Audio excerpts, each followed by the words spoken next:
खरं म्हणजे आज मला विशेष आनंद झाला आहे. मराठी भाषा दिन येतो आणि त्याच दिवशी कुसुमाग्रजांच्या स्मारकामध्ये मला यायला मिळत आहे. अटलजींच्या निमित्ताने एक कवी संमेलन ठेवलं आहे आणि त्या निमित्ताने मी इथे आलो आहे. देशभक्तीपर कवितांचा इथे कार्यक्रम होणार आहे. त्या निमित्ताने मी आज इथे आलो आहे. एक खरोखर भारतीय जनता पार्टीच्या इंटेलेक्च्युअल सेलनी अतिशय समयोचित आणि मराठी भाषा दिन उद्याच्याला असताना आज कुसुमाग्रज स्मारकात येणं माझ्यासाठी जास्त आनंदकारक आहे. सर, पुण्यामध्ये एक घृणास्पद कृत्य घडलं आहे. स्वारगेटमध्ये एका बसमध्ये मुलीवर बलात्कार होत आहे. कसं बघताय? मला असं वाटतं की घटना अत्यंत दुर्दैवी आहे. पुण्यासारख्या ठिकाणी अशा प्रकारे घटना घडणं, पण याचबरोबर स्वतः माननीय मुख्यमंत्री देवेंद्र फडणवीस यांनी पोलिसांना आदेश दिलेत.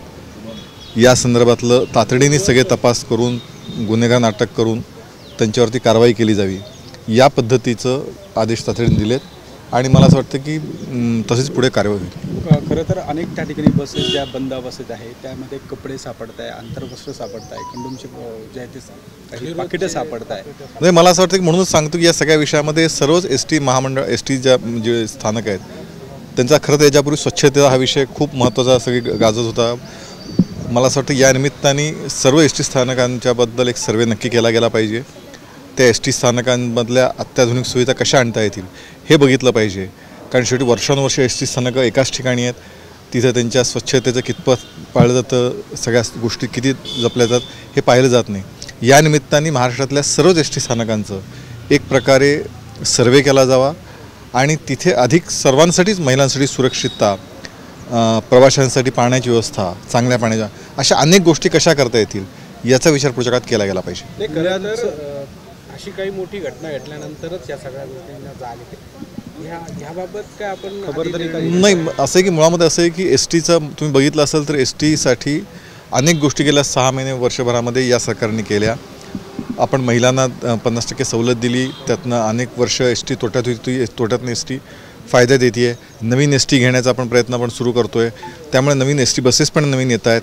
हे सगळ्या गोष्टी एस टीकडे लक्ष आहे म्हणून या सगळ्या गोष्टी करत आहेत.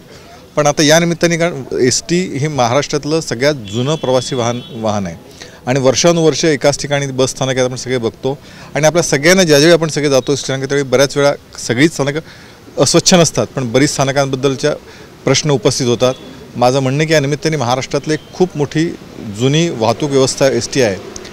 या निमित्ताने का विना त्याचा एक सर्वे केला जावा आणि ती अधिक कशी प्रवाशांसाठी उपयुक्त होईल याचा विचार केला पाहिजे. राजकारणामध्ये आरोप प्रत्यारोप होत राहतात, एकीकडे उल्लंघन केलं नीलम गोरेंनी, याबाबत आपली काय भूमिका?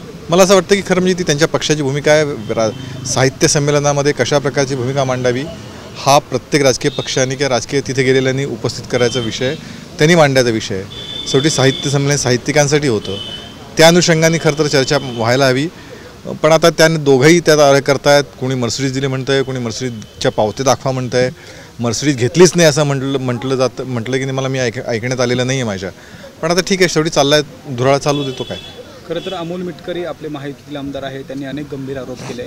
मागच्या सरकारमध्ये असलेले मंत्री संदीपान भुमरे यांच्या ओएसडीने एक प्रकरणामध्ये 5 कोटीच्या कामात 5 लाखांची मला असं वाटतं सरकारमध्ये ते आहेत. अशा प्रकारे त्यांचे काही जर आरोप त्यांच्याकडे जर काही माहिती असेल तर ती संबंधित त्यांच्या पक्षाच्या नेत्यांकडे अजित पवारांकडे दिली पाहिजे.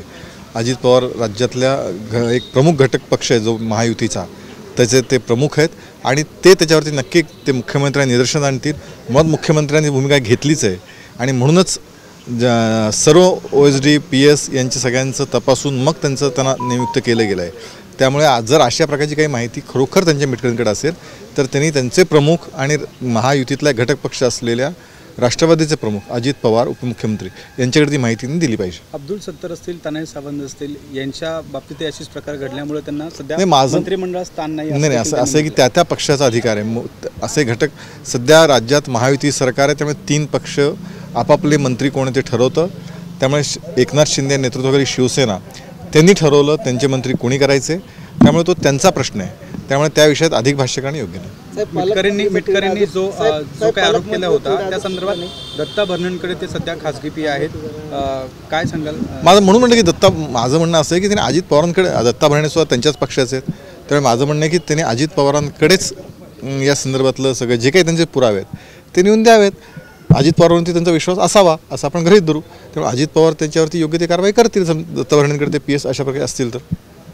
साहेब, कार्यकर्त्यांमध्ये चर्चा आहे, पालकमंत्रीचा तिढा सुटलेला नाही आहे. एकीकडे आपण बघतो महायुतीचे विखे पाटील यांचं फलक लावत आहे, तर नेमकं मला असं वाटतं नाही मला असं वाटतं की दोन्ही पक्ष भारतीय जनता पार्टी आणि शिवसेना दोन्ही पक्षाचे नेते एकत्र बसतील आणि त्यांची चर्चा आता सुरू आहे. पालकमंत्री नाही म्हणून कामही अडलं नाही, त्याच्यात तशा बैठका सुरू आहेत, काम सगळं सुरू आहे. कुंभमेळ्याची बैठक आजच मुख्यमंत्र्यांनी मुंबईत घेतली आहे. या सगळ्या त्यानंतर गिरीश महाजनांचा बाईट पण आपल्याकडून आला असेल की काय काय व्यवस्थापन करतो आहोत. त्यामुळे या सगळ्या विषयामध्ये दोघांमध्ये चर्चा होऊन पालकमंत्र्याचा प्रश्न सुटेल. पण ती तांत्रिक आहेच ते पद, पण त्याचबरोबर लोकांना गैरसोय होईल की आगामी कुंभमेळ्याची रचना नियोजन एकीकडे UPमधलं सगळ्यात मोठा आता आपण महाकुंभ बघतोय, त्या पार्श्वभूमीवरती स्वाभाविकपणे सर्वांचं लक्ष या कुंभकडे असणार आहे जो महाराष्ट्रात होणार आहे. तर त्या कुंभमध्ये अधिक चांगल्या पद्धतीने नियोजन व्हावं यासाठी आत्ता प्रयत्न सुरू आहे.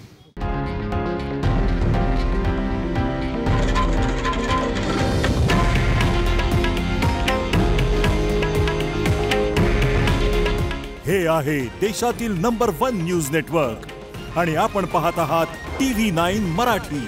काळजी तुमची, हित महाराष्ट्राचं.